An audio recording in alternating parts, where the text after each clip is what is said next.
Remember the shooting in Midtown Manhattan that left 6 people injured? Well, the NYPD has now arrested 27-year-old Shane Tamura and charged him with multiple felonies, including possession of a weapon. They also confirmed that he acted alone, so here's what we know so far. At around 3 p.m. yesterday, Tamura entered the Pennsylvania Station waiting area at the heart of Midtown, pulled out a rifle, and fired several shots into the ceiling before calmly walking away. Nobody was killed, but 4 women and 2 men were wounded, 1 critically. It was a terrifying scene and a shocking escalation in gun violence. So why did it happen? And how did this alleged lone wolf assemble such a dangerous weapon? That's where things get interesting, because according to NYPD Commissioner Jessica Tisch, the AR-15 style weapon wasn't purchased by the suspect, but rather the lower receiver was bought by somebody else and then given to him. Here's what she said, quote, "This individual legally purchased the lower receiver and 9 days later returned to purchase the upper receiver. On the same day, he returned again and picked up the firearm, so there's a disturbing pattern here.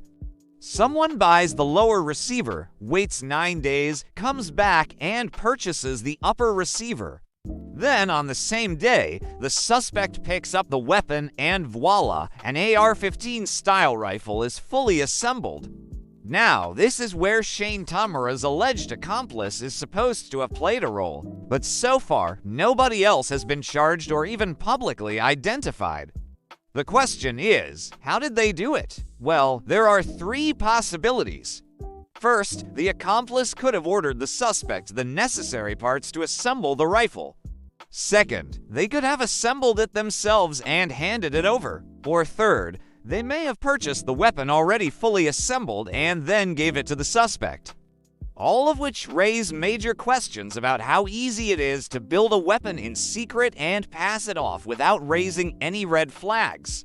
And let me tell you, it's not just happening in New York. There have been similar incidents across the country where people have been caught with weapons that were never properly recorded or traced. That's because the Bureau of Alcohol, Tobacco, Firearms, and Explosives, ATF, only requires the bureau to provide identification when purchasing a firearm from a federally licensed dealer. But once it leaves the store, there's no way to really keep track of who owns it. So, if someone wants to build a weapon at home, give it to a friend, hand it to an accomplice, there's nothing stopping them. In fact, under current law, they don't even need to declare the weapon complete. So it could be sitting in a box with other parts until it's time to use it. That's why authorities are calling this case a wake-up call, because it exposes a dangerous loophole that can turn a simple purchase into a fully assembled weapon in a matter of days. And while we still have a lot to learn about Shane Tamura's motive and how he got his hands on this weapon, what's clear is that something needs to change. We know that ghost guns are flooding our streets. We know that criminals are using them to commit crimes. And we know that they're often untraceable. Because they don't have serial numbers, the question is, what are we going to do about it? One side argues that law enforcement needs to crack down harder on ghost guns and private weapon assembly. The other side says it's a rights issue and current laws already in place are sufficient. So I want to hear from you.